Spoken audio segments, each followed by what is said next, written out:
Shalom, shalom. What if the What if the U.S. economy crashes? What if the U.S. economy crashes? This is a video by Infograph Show. Before I talk, I'll say Kal Halal, Yahweh by Shemai Shai, by Shema Kokodash. The Wadi Yahweh for giving us Yahweh Shai.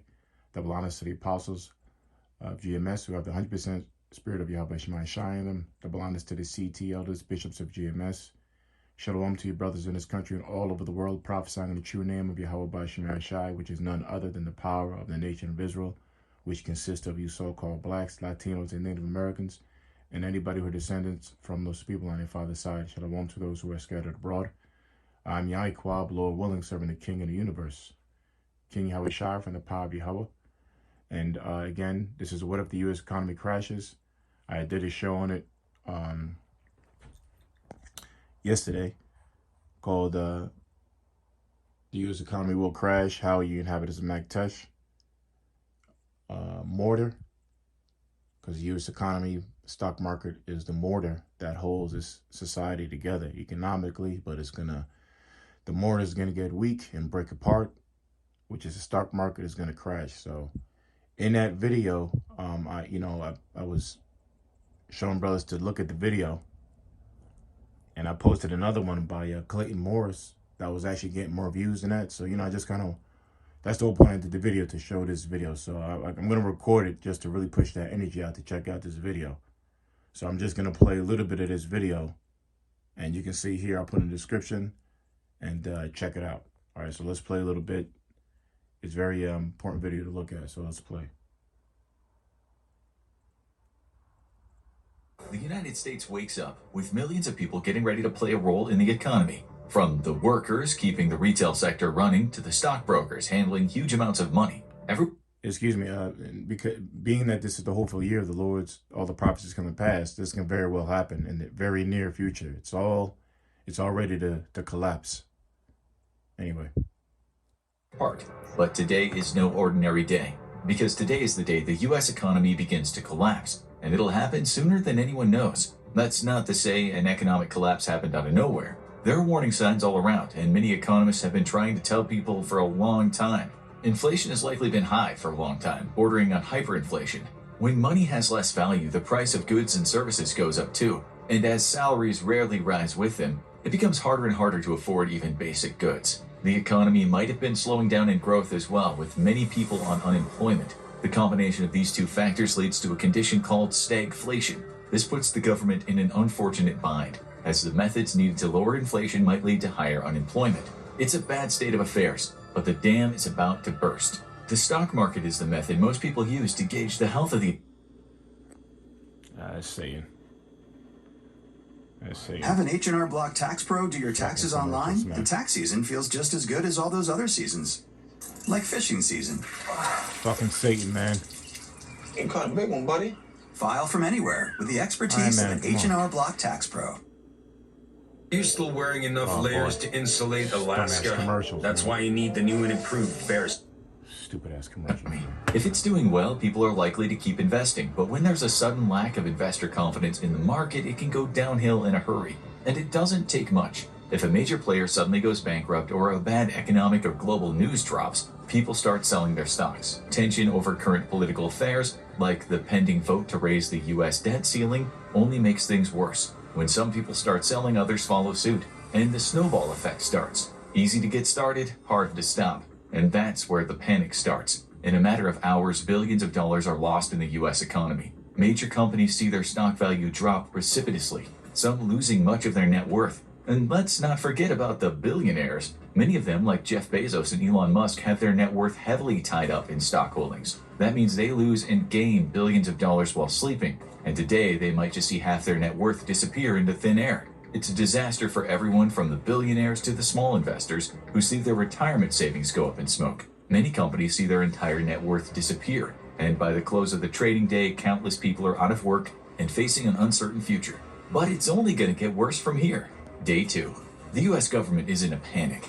This is the worst day for stocks since 1929, even eclipsing the chaos caused by the Great Recession of 2008. They know something needs to be done, providing aid to keep the economic collapse from getting worse. That's what happened in both 2008 and 2020. After the stock market collapsed in 2008, a costly bailout bill was proposed, giving many of the businesses who were about to fold an infusion of cash. And in 2020, as the stock market collapsed due to the coronavirus pandemic, the government provided both aid to businesses who were shut down and direct payments to Americans who were out of work. That should work again, assuming the Republicans and Democrats can work together. No big deal, right? Not this time. A hurried bailout bill designed to stop the stock market collapse is voted down by a narrow margin, with some on the far right not wanting to spend taxpayer dollars, and some on the far left wanting a more robust bill. The result is a further loss of confidence in the U.S. economy, complete with a stock market slide to match. It's starting to look much less like a recession and more like depression, and people around the world are paying attention. The stock market has lost more than 10% of its value in only 2 days, and everyone who relies on the U.S. government for money is starting to get worried. That includes Americans and those abroad. The U.S. government runs a deficit, a massive one, and many of those dollars are owed abroad. The U.S. national debt right now is a whopping $30 trillion, and as the U.S. economy continues its free fall, that'll have a global fallout. The U.S. dollar declines in value quickly, and many of the creditors are worried they'll never get their money back. So some might decide to call in their debts while they can, to which the U.S. might start by saying, "I'm good for it, man, I'll pay you next week."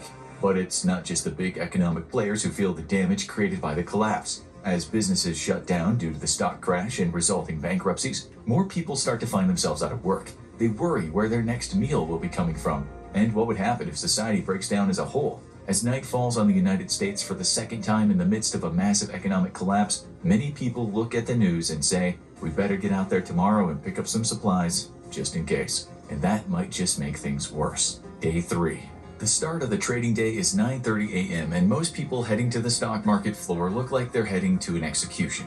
No surprise, things look grim from the moment the trading starts, but elsewhere there's already chaos. Grocery stores around the country are seeing a surge in buyers, emptying shelves similar to the way they did in the early days of the pandemic. The sense of uncertainty has driven people to worry about shortages, and that means they're going to create those shortages themselves by stripping the shelves. Soon news footage starts coming out and it's not good.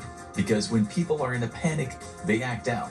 The first footage shows 2 old women brawling over the last pack of eggs. Next, the video comes out of a man punching out a supermarket manager because she tells him they've run out of meat. Shots of people looting and running out without paying are common, and robberies in the parking lot start cropping up as well. By the time evening falls on the U.S., several major supermarkets and big box stores have been looted, which means they aren't going to be open tomorrow. But hey, at least they're not on Wall Street. The overall losses have fallen to around 20% of the overall stock market in only 3 days. The panic has grown to an apocalyptic level, and people are starting to ask, should the stock market open tomorrow? Historically, major events have led to temporary halts in trading. Assassinations of presidents, outbreaks of major wars, collapses of major businesses have led to shutdowns, and the 9/11 terror attacks led to a 6-day halt. Temporary halts prevented massive sell-offs during the coronavirus shutdown, but it couldn't stop the damage. Stock market halts can also be triggered at 3 thresholds, -7%, 13%, and 20%. And as the market crosses the 3rd threshold, powers that be say shut it down. So the stock market won't lose any more dollars tomorrow. But will that solve the problem? Day 4. People have started realizing this is bad, and it's not going to get better anytime soon. Much like the last morning's panicked grocery shopping, people are worried about another shortage today: money. Most people don't keep much cash on hand, instead keeping all their money in the banks and relying on credit cards to do much of their shopping. But the fear makes people seek out something a little more reliable, so they head to the bank and do some larger than usual withdrawals. And once again, they're far from the only ones. Footage comes out of lines snaking in and out of bank drive-thrus, clogging traffic. Many people are withdrawing their entire life savings, and banks are running out of cash on hand, forcing them to turn people away. As it becomes clear that this panic isn't abating, many banks... Alright, so I'll stop it there. As you can see, it's a 18-minute, 33-minute video, 18-minute video. We're 6 minutes, 36 seconds in.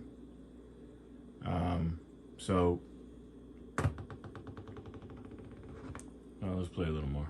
Withdrawal limits to avoid having to close down, and to make sure everyone maintains some access to their account. It could be worse. During the Great Depression, many banks went under entirely, and many people lost their life savings as a result. Since then, banks have been insured by the government to prevent that from happening again, as long as the U.S. government is in semi-functioning order. And that's not something we should ever question, or is it? With the government failing to All right, so I'll stop it there. We got another dumb commercial coming up. All right, so again, check out the video. Let's get this. What if the U.S. economy crashes? Yeah. And let me just. They don't even have a mascot. That's kind of the point. Ouch. Well, I am not paying for dinner. Well, I'm saving. Leaf bill. The president has been reduced. Yeah, so again, Salak, check out the video. What if the U.S. economy crashes? It'll be in the description. That's only day 4. I think this goes over like 10 days, 9 to 10 days. What will happen if the economy crashes? So again, just putting out the energy, look at the video. So anyway, with that, I will say Shalom, Kal Halal, Yahweh Shemai Shai, Ba'ashem, Kwakadash. How ye inhabitants of Maktesh, Shalom.